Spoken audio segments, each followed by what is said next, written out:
Bonjour, c'est Sidonie. Bienvenue et merci d'écouter L'humain derrière l'étiquette. J'espère qu'il vous inspirera à aller à la rencontre de l'autre et de vous-même.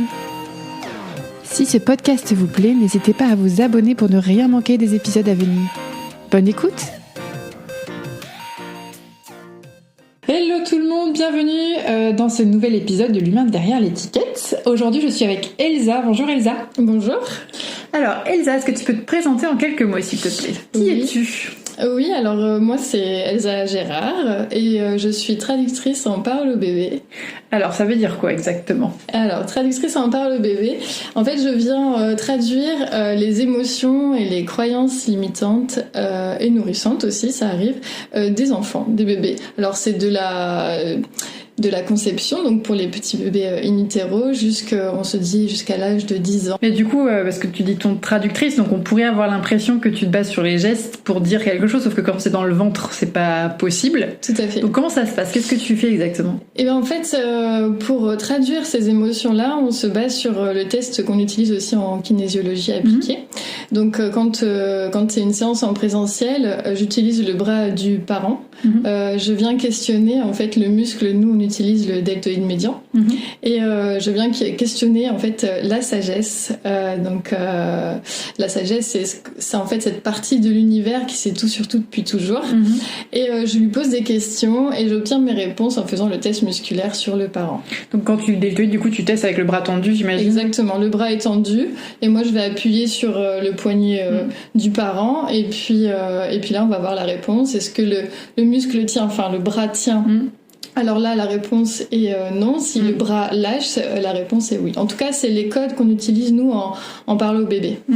Et du coup, ça sert, entre guillemets, à quoi? Enfin, je veux dire, qui peut venir te voir? Quelles problématiques on peut rencontrer pour aller voir une traductrice, comment tu dis? En parole au bébé. En parole bébé. Et ben en fait, pour toutes les problématiques, et même quand il n'y a pas de problématique, parce qu'en fait, le but, c'est d'aller questionner les émotions de l'enfance qui vit le plus fortement, on va dire, dans l'instant présent. Admettons, aujourd'hui, tel enfant vit une peur par rapport à une situation, quelque chose. Il y a quelque chose qui se passe pour lui, on va aller traduire la peur. Mais si tout va bien et que lui, il a envie d'aller traduire une joie, on peut aller traduire une joie aussi. Mais ce sont pas des moments qui arrivent tous les jours dans la vie d'un enfant, surtout un enfant qui ne sait pas parler, même les autres. Donc en fait généralement on va traduire une émotion inconfortable. Donc ça peut être utile par exemple s'il y a un enfant qui a du mal à s'endormir, qui fait des cauchemars ou qui a des stress, en fait, des choses comme ça. Tout type de symptômes en fait. Alors il y a beaucoup de problèmes de sommeil parce que c'est ce qu'on rencontre beaucoup en tant que jeune parent.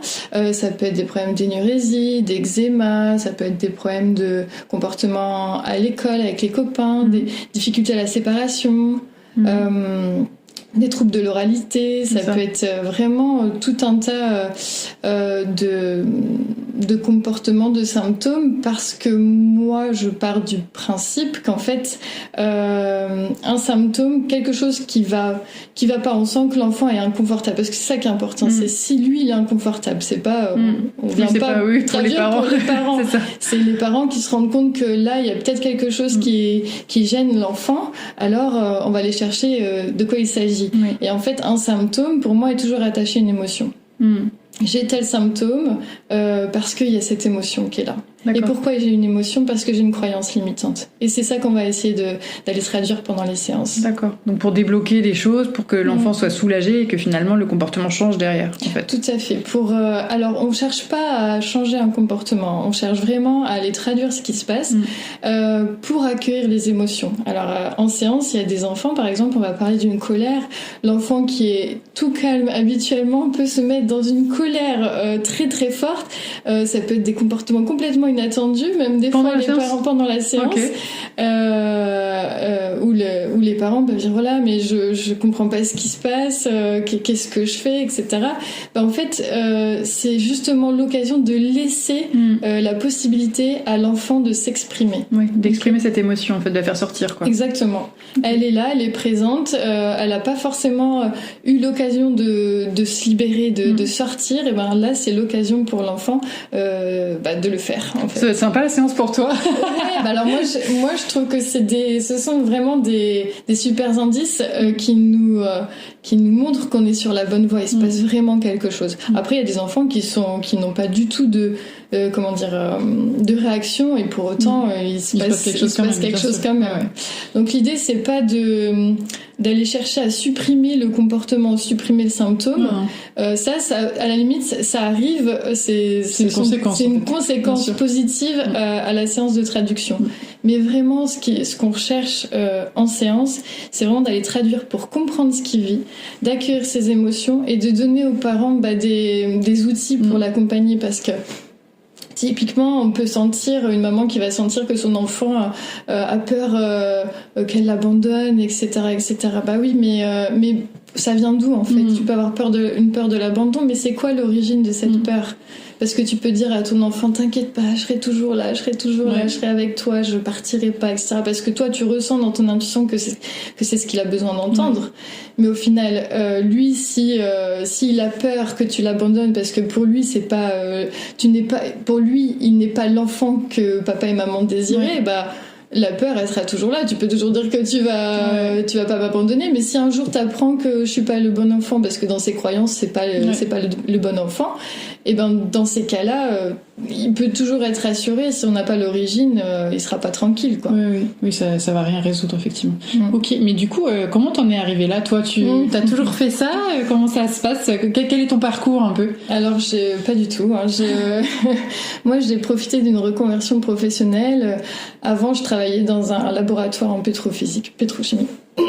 Et donc, du coup, j'ai profité.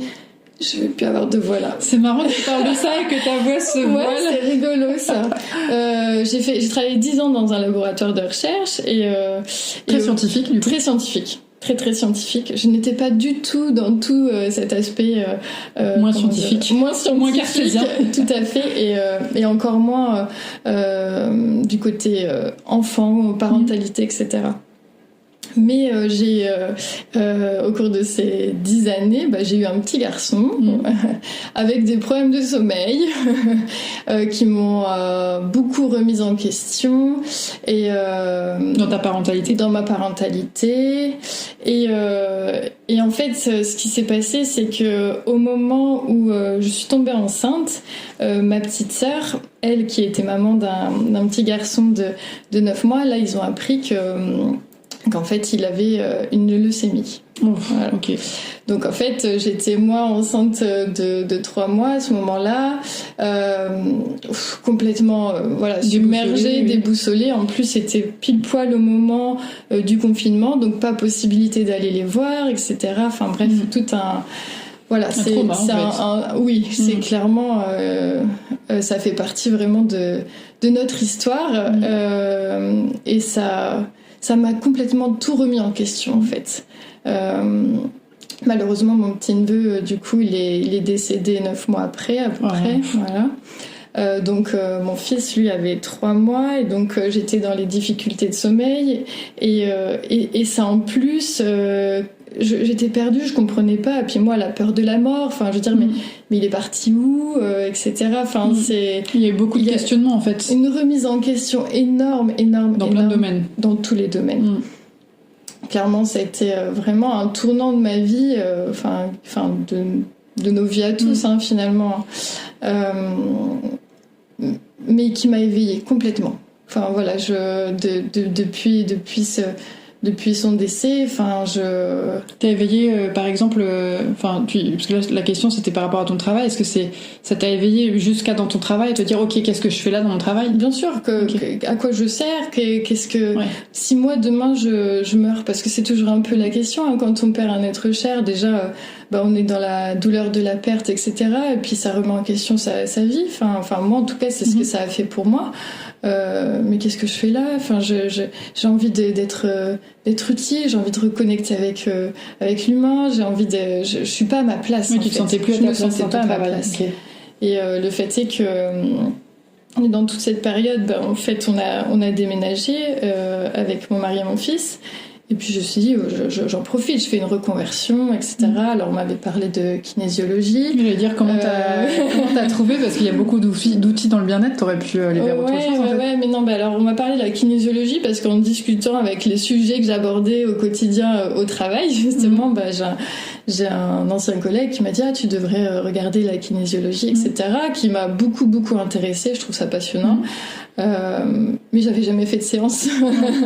Donc avant de me lancer dans les démarches d'aller dans une école, etc., j'ai voulu faire des séances. J'ai rencontré une kinésiologue qui elle m'a parlé de la parole au bébé parce que je voulais travailler, enfin la kinésiologie m'intéressait, mais j'étais aussi intéressée par le fait de travailler avec les enfants. Voilà. Parce qu'en fait, en devenant maman, je me suis ouverte à un monde exceptionnel. Enfin, les enfants, ils ont tellement à nous apprendre. Enfin, ils sont épatants dans tous les domaines.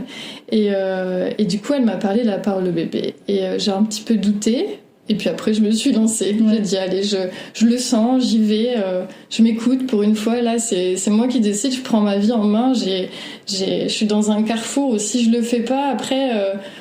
je vais regretter ou j'avais l'impression de passer à côté de quelque chose. Donc je me suis lancée dans cette formation. Et ça t'a plu? Ça m'a beaucoup plu. En plus, c'est un outil où on vient chercher les origines des problèmes de sommeil, moi qui galérais un petit peu avec mon fils. Et puis très honnêtement, il y avait aussi le côté... de mon neveu en fait. S'il est tombé malade, j'avais besoin un peu aussi, peut-être une partie inconsciente de moi avait besoin de comprendre des choses, de comprendre. Et puis pourquoi pas apporter des réponses à d'autres. Ça maintenant j'ai un peu travaillé dessus, on n'est pas là pour apporter disons qu'il faut que ton histoire reste une expérience, mais pas qu'elle prenne trop de place. Exactement. Et puis de toute façon, c'est pas en allant traduire ce qui se passe au niveau des émotions que ça va guérir des enfants, etc. Faut pas. Ça peut participer à donner du sens à ce qu'ils vivent. Par contre, c'est de leur responsabilité à eux. D'en faire quelque chose. Aussi petit que grand, d'en faire quelque chose. Si pour eux, ils ont besoin de garder certaines croyances, certaines émotions, et tu pourras rien faire contre parce que c'est aussi ce qu'ils sont venus expérimenter dans la vie, quoi. Et du coup, alors tu m'as dit tout à l'heure, je ne suis pas thérapeute. Ouais. Comment tu te définis du coup, parce que là, donc tu nous as parlé de ton outil principal. Est-ce que tu en as d'autres déjà dont tu voudrais nous parler? Alors, je me suis formée aussi à la communication intuitive. Donc ça m'aide beaucoup dans les séances en fait, parce que il faut aller questionner la sagesse avec trouver les bonnes questions pour essayer d'être le plus précis et puis efficace, parce que la séance elle va durer entre 1 heure et 1 heure et demie. On pourrait poser toutes les questions du monde, donc c'est important d'avoir un peu des questions qu'on appelle entonnoirs pour bien cibler la problématique, la traduction des émotions et des croyances. Et donc du coup, la communication dans ce sens-là, ça m'a reconnecté encore plus avec mon intuition. Je me suis rendu compte que c'est ce que je faisais depuis toujours, mais sans mettre vraiment un nom dessus. On a mis le doigt dessus et c'est ça. T'as conscientisé un peu. Quoi. Pendant la formation, je me suis dit, en fait, je fais ça depuis tellement toujours, mais sans me faire confiance. Donc tu vois, je balayais un petit peu, je mettais un peu sous le tapis des fois ce que je ressentais, ce que je pensais, parce que déjà si on me pose pas la question, je vais pas aller dire ce que je pense. Maintenant, je trouve ça super d'utiliser ça dans les séances, et puis même je pense plus tard proposer des séances peut-être plus courtes pour parler d'un sujet, un problème. Tu viens avec ta problématique, je ne sais pas, par rapport à une relation, par rapport à ton travail, par rapport à n'importe quel sujet en fait. Et puis là, on pourra aller voir ce qui se passe derrière. Grâce à ton intuition du coup. Grâce à l'intuition, voilà, exactement. C'est un bel outil aussi, ça. C'est aussi simple que ça. En se connectant à la personne, il y a des choses qui ressortent, et c'est impressionnant. On pourrait dire que c'est trop facile, c'est quoi ton truc, mais en fait... Pourquoi pas aussi? Pourquoi faudrait que ce soit difficile? Voilà, c'est ça. Exactement. Et on se rend compte que ça marche, en fait. Ça fonctionne. À partir du moment où tu te fais confiance, moi c'est vrai que quand tu fais les choses pour toi, il y a beaucoup de filtres en fait, t'es pas neutre. Ce qui est important que ce soit dans la communication intuitive ou dans parole au bébé ou dans les traductions comme ça, c'est d'être neutre en fait. Plus t'as des tendances à penser telle ou telle chose, plus tu peux être quand même, c'est pas impacté, mais voilà, tu peux être... Oui, c'est comme si t'avais une paire de lunettes qui te faisait voir la vie d'une certaine manière, et ça te fait un filtre en trop, quoi. Ouais, donc faut toujours partir du principe, on en parlait tout à l'heure, de ne pas savoir. Moi, je ne sais rien. Je sais rien. On part de zéro. On part de zéro, en fait. Et c'est important parce que pour toute problématique, il y a des origines différentes. Et une même problématique a des origines différentes, parce qu'en fait la vie de chacun est différente, le passé, le transgénérationnel, ce qui se passe dans d'autres vies quand on y croit, hein. Voilà, c'est ça fait partie de ton monde aussi, ça? Complètement. Ça se traduit comment dans ton travail? Alors je me suis rendu compte récemment effectivement que moi en ce moment, les enfants qui viennent me voir, ça parle vraiment de spiritualité, de qui je suis, d'où je viens, processus d'incarnation, besoin de savoir les origines, etc. C'est le thème qui revient dans les séances? Bah, c'est vrai que récemment, ça revient vraiment souvent, les familles d'âmes. Tout ça, c'est des aspects que avant j'aurais jamais imaginé que tout ça existait. Ça puisse faire partie du oui.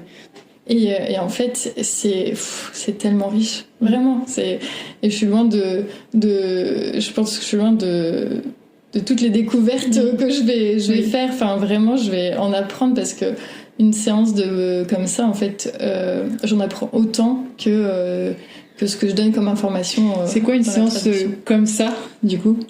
C'est-à-dire? Là, tu viens de dire une séance comme ça, j'en apprends autant. C'est quoi, c'est ce que tu appelles la séance comme ça? Ah, bah, une séance avec un enfant.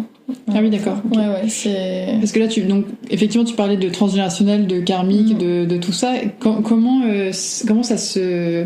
C'est au moment où tu fais la communication intuitive que tu sais enfin, comment dire? Attends, je repose ma question mieux. Quand tu fais ta séance, ça peut être, entre guillemets, très cartésien, parce que ça peut très bien avoir une problématique...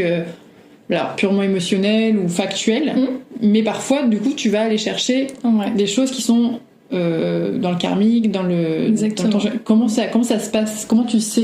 Eh ben, je questionne, en fait. Alors, c'est pas utilisé dans la traduction en parole au bébé, mais dans la babylogie, créée par Chloé Sylvestre. Donc, c'était ma formatrice en parole au bébé. En fait, je l'ai pas dit, mais c'est la créatrice de cette approche, elle est canadienne, c'est Brigitte Denis. Et en fait, elle a transmis, son savoir à d'autres personnes. Et parmi ces personnes, il y a Chloé qui est formée en France, et maintenant elle a sa propre formation qu'on appelle la babylogie, où dedans, en fait, elle vient contextualiser les émotions, en fait. On part d'une émotion et puis on va demander est-ce qu'on va chercher des contextes ou on va chercher vraiment à traduire l'émotion avec des mots précis, etc. Et en fait, dans les contextes, on va les chercher. On cherche un ou plusieurs contextes et on va les voir. Est-ce que le contexte, il est du côté du transgénérationnel, de la préconception, d'autres vies, ou alors on a plein de... C'est une approche assez cartésienne dans le non cartésien, finalement. Bah disons que c'est rangé, quoi. C'est rangé. Mais faut pas trop que ça soit rangé non plus, tu vois. Moi en tout cas dans ma pratique, j'aime bien avoir un support qui me rassure dans un sens pour pas passer à côté d'informations. Mais en même temps, les informations qui ont besoin d'être traduites, elles vont être traduites. Elles vont arriver. Donc faut faire confiance aussi. Voilà. Et en fait, quand on va chercher des contextes, effectivement, là, on va demander à la sagesse est-ce qu'on cherche un contexte dans le transgénérationnel, d'autres vies, préconception, émotionnel, enfin voilà, toute cette petite catégorie. Il y a pas mal de choses. Ok.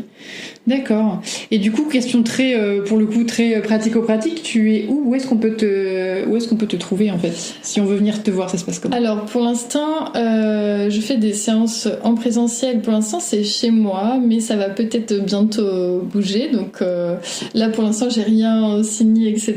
Donc je peux pas trop en parler. Mais ça reste région Caen Mais ça reste la région de Caen en présentiel, et je fais des séances en distanciel qui fonctionnent aussi très bien. Ok, donc les séances en distanciel, ça se passe comment, en fait? Et ben en fait, c'est exactement la même chose, sauf que au lieu de faire le test musculaire sur le parent, je le fais sur moi. Ok. Ouais. D'accord, Voilà. je savais pas qu'on pouvait faire ça. Ok. Si. Mais on est capable de beaucoup de choses. Ouais. Et du coup, j'ai encore des questions. Du coup, Ouais, bien sûr. Aujourd'hui, qu'est-ce que serait, si tu devais donner un conseil aux gens aujourd'hui, qu'est-ce que tu dirais? D'écouter son intuition, de se faire confiance, parce qu'en fait, on a vraiment toutes les réponses en nous et en fait, on a beaucoup tendance à aller chercher les réponses à l'extérieur, alors que les réponses sont à l'intérieur.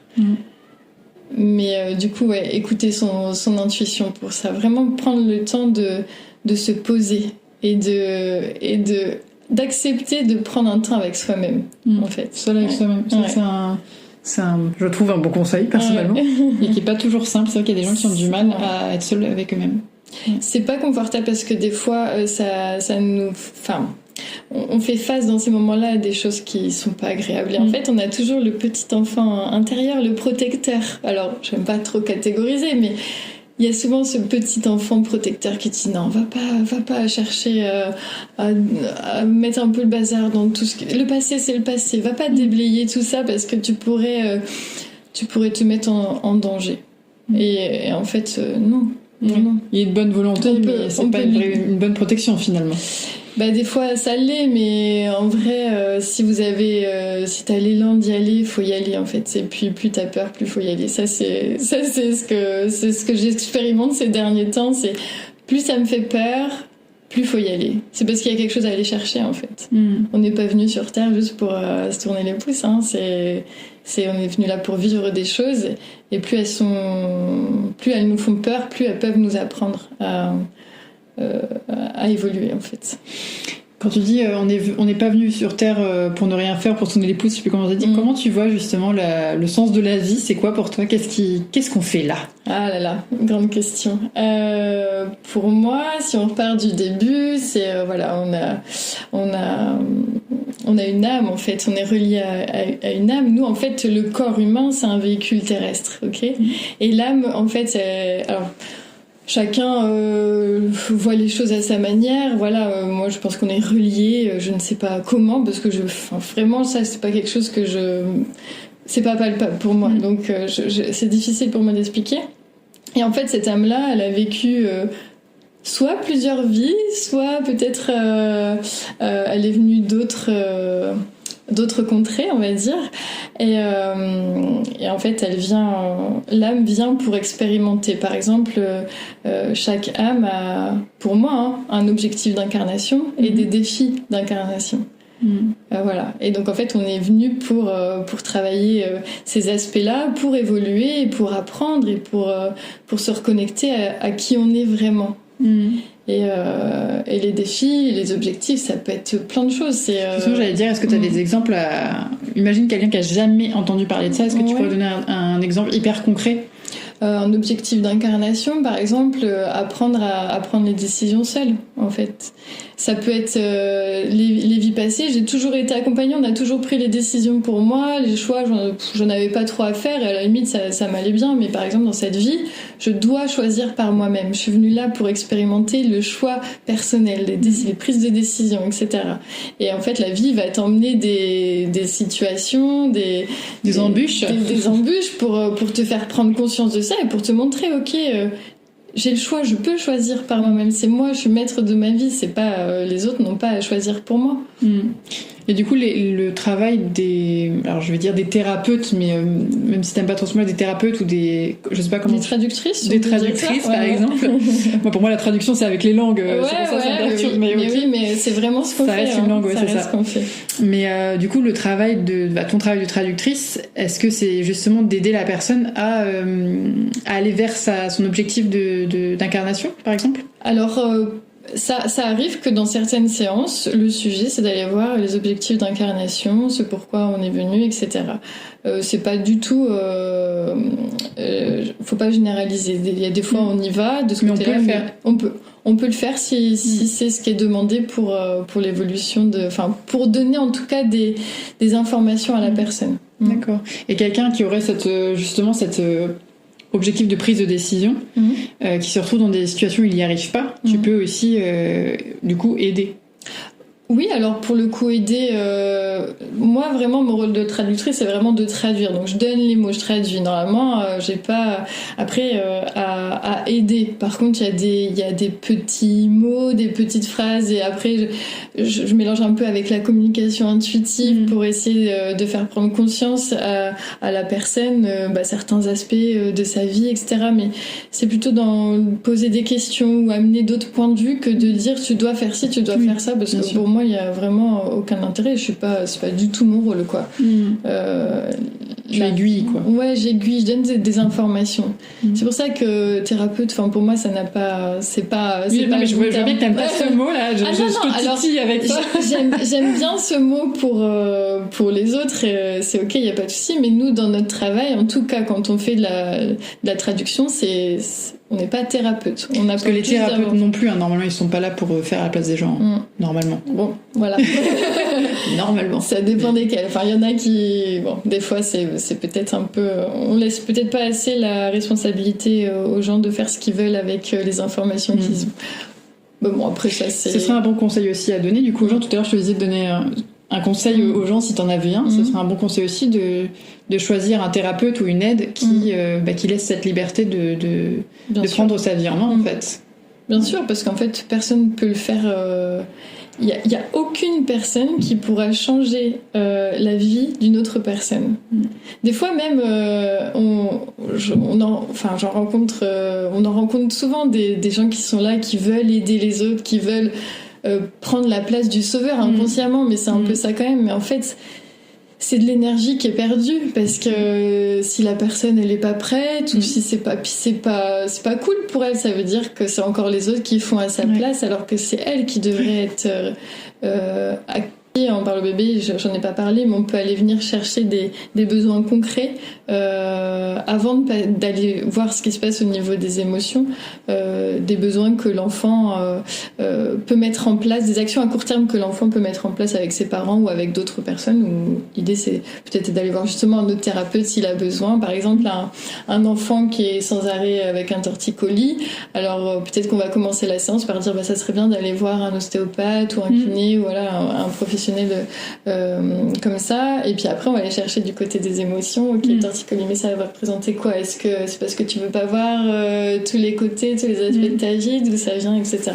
Voilà. Oui, donc en fait tu fais aussi un lien entre ces personnes et les éventuelles autres personnes qui peuvent aller voir quoi. Oui, tout à fait. Alors moi je le demande à chaque séance s'il y a besoin d'aller voir un autre un professionnel.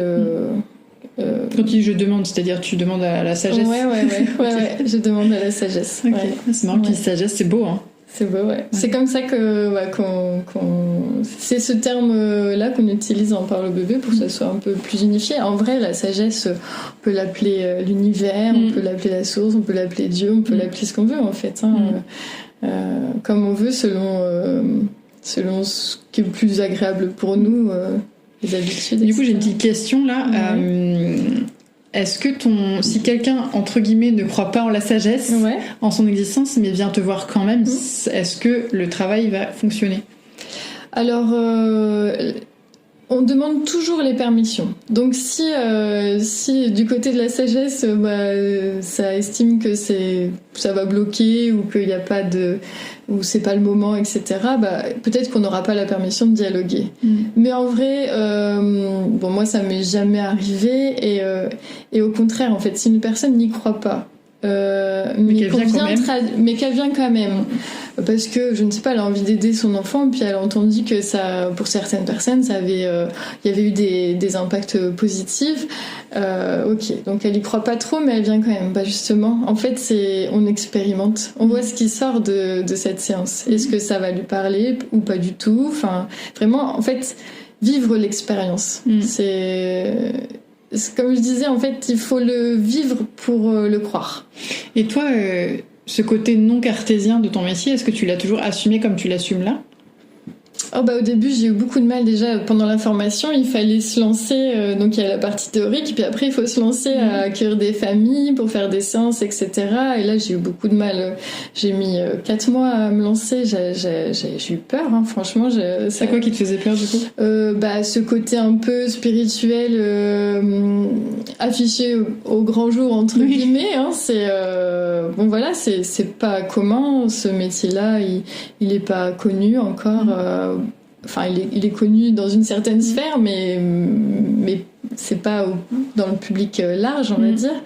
Donc voilà, c'est s'afficher en fait, c'est assumer ses croyances, etc. Puis en fait, j'ai appris à le faire parce que c'est en fait, je me rends compte que c'est naturel. C'est naturel et puis j'aime ça. Et puis ça donne du sens à ma vie, ça me plaît.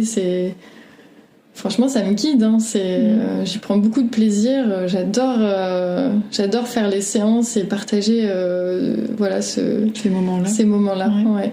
Ok, et est-ce que tu appellerais ça, du coup, alors je te titille un peu aussi, vas-y, dis-moi. Est-ce que tu appellerais ça de la médiumnité ? Alors non, moi j'appellerais pas ça comme ça, mais peut-être que d'autres appelleront ça comme ça. Pour moi la médiumnité, comment dire, ça veut dire tout et en même temps ça veut rien dire, c'est très large. Donc on est tous médiums, tu vois, on a tous ces capacités-là. Hein. C'est juste qu'il faut apprendre à se faire confiance. La communication intuitive, tout le monde peut le faire. Hein. Tout le monde, de toute façon, il y en a beaucoup qui le font déjà sans savoir. Sans s'en rendre compte, ouais. Et il y en a beaucoup qui se rendent compte, par exemple, des mamans que j'ai en séance et qui me disent mais par exemple des mamans qui ont traduit pendant la séance que une petite fille avait une jumelle secrète au début de sa gestation, donc elles étaient deux. Non, on va dire un jumeau, voilà. Et la maman qui dit mais j'ai toujours eu la sensation que j'allais avoir un garçon, même quand on m'a appris que c'était une fille, j'étais un peu perturbée parce que pour moi c'était un garçon, j'avais cette sensation-là. Bah oui, mais en fait c'était vrai, il était là aussi, il y avait cette énergie masculine, sauf qu'elle n'est pas restée. Et donc du coup ça fait vraiment partie de l'intuition, tout ça. On est connecté à cette intuition, mais il y a souvent soit on se fait pas confiance, on donne du pouvoir aux autres, on dit que c'est les autres qui ont raison, etc. Et ça coupe un peu ce lien avec cette intuition, sauf que l'intuition elle est toujours là et on l'utilise tous les jours sans le savoir. Et c'est vraiment un super outil au quotidien, quoi. Il y a personne d'autre que vous en fait qui comment dire. C'est vous qui avez les cartes en main, quoi. C'est toi, si tu décides, par exemple, sur l'alimentation, tu te demandes, il paraît que c'est mieux de faire ci, de manger ci, de manger ça. Bah oui, mais toi, t'as besoin de quoi ? T'as envie de ça ? Ça te donne envie ? Ça te parle pas ? Et écoute-toi, et puis tu auras la réponse, quoi. Voilà. En fait, ça fait un peu partie de ton travail, du coup, de redonner cette confiance en soi, en son intuition, aux personnes qui viennent te voir. Ça leur prouve. Moi, je fais rien, en fait. Oui. C'est vraiment, ça leur prouve à elles, ces mamans. Vraiment, je leur dis, voyez, votre intuition, elle était pas fausse, elle était là, elle était pas pour rien, elle était pas là pour rien. Et vous pouvez l'écouter. Écoutez-la, enfin vraiment. C'est beau, hein. Non, mais c'est vrai, je trouve ça touchant cette histoire-là avec le jumeau qui n'est pas arrivé au bout. Mais ouais, et ça, il y en a beaucoup. Ouais. Et les impacts dans la vie des enfants et des adultes, parce que ça arrive aux enfants de cette génération, mais ça arrive depuis toujours. Et vraiment cette sensation qu'on peut avoir de manque, besoin de compléter quelque chose, de pas faire assez, enfin plein de ça peut se traduire sous plein d'aspects dans la vie de tous les jours, en fait. Ouais. Et par exemple, il y a des enfants qui sont nés, qui pensent qu'ils sont coupables du départ de leur jumeau, de leur jumelle, inconsciemment. Et ils pensent que le jour où leur parent va découvrir que c'est de sa faute que le jumeau est parti, que les parents vont l'abandonner, plus l'aimer, etc. Il y a beaucoup de croyances autour du jumeau secret qui sont très impactantes. Oui, ça peut aussi se voir même au niveau des comportements des personnes qui ont toujours besoin d'être dans une relation fusionnelle avec quelqu'un, en amitié ou en amour, des choses comme ça. Exactement.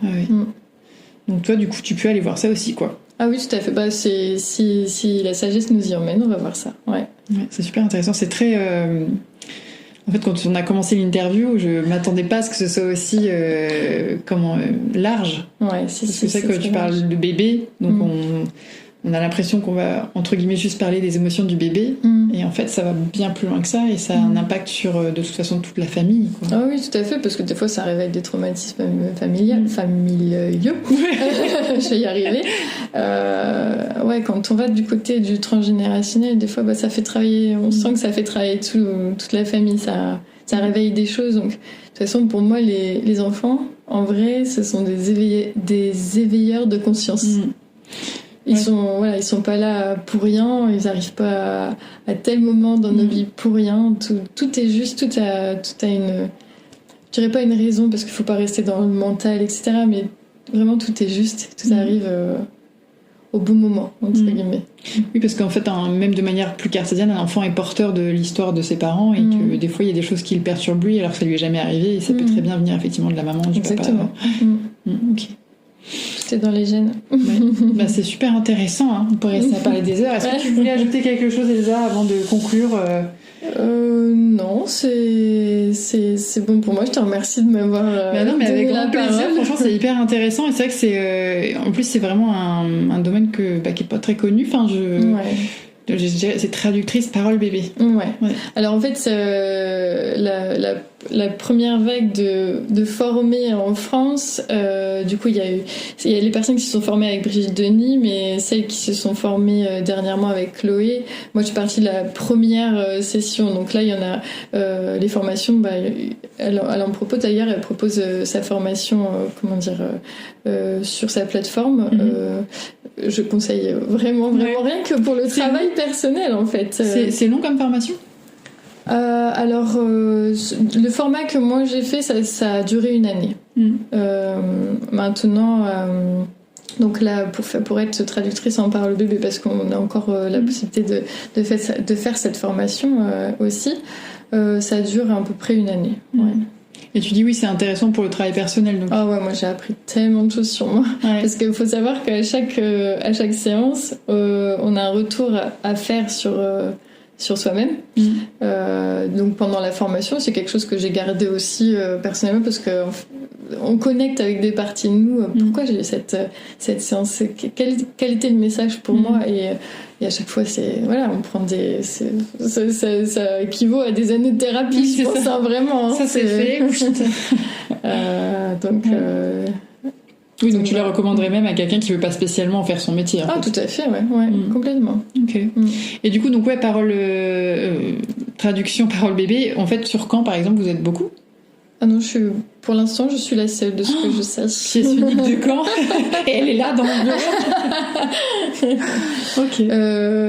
J'espère qu'il y en aura de plus en plus pour que cet outil soit connu. Surtout qu'en fait, chaque enfant va avoir une traductrice, et c'est pas pour rien. En fait, j'aime bien me dire que c'est l'enfant qui communique avec le parent pour dire va voir un tel, etc. Ouais. Donc chaque traductrice a sa petite spécificité. Et, en tant qu'être humain déjà. Tout à fait. Et en tant que catalogue, en fait, on a un vécu en tant que traductrice, on a des connaissances, etc. C'est pas les mêmes en fonction de, ça diffère d'une traductrice à l'autre, donc on apporte des choses différentes. On peut faire une séance avec une traductrice qui va donner telle traduction, et puis tu vas faire une séance avec une autre traductrice et ça va aller sur une autre direction, une autre dimension. Enfin voilà, ça. Donc il y a de la place pour tout le monde.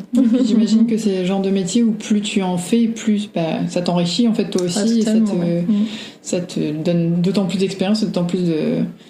Et ça doit te faire bizarre des fois. J'imagine que oui, ça doit, même en séance, ça doit te. Je sais pas si ça t'est déjà arrivé, mais d'avoir un peu l'effet miroir pendant ta séance. Ah oui. Oui, et puis surtout que alors moi je fonctionne aussi beaucoup par le ressenti corporel, et alors là des fois là faut que je me reconnecte aussi à mon enfant intérieur après la séance, parce que je sens que il y a eu un impact, et voilà, ça fait écho par moment, bien sûr. Ça nous amène des messages aussi. Ok. Bon, merci beaucoup pour tous ces partages, Elsa. C'est super chouette. Merci à toi. Du coup, peut-être à bientôt pour un autre podcast. Qui sait ? Avec plaisir.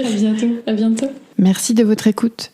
Si cet épisode vous a plu, n'hésitez pas à vous abonner pour ne rien manquer des épisodes à venir. À bientôt.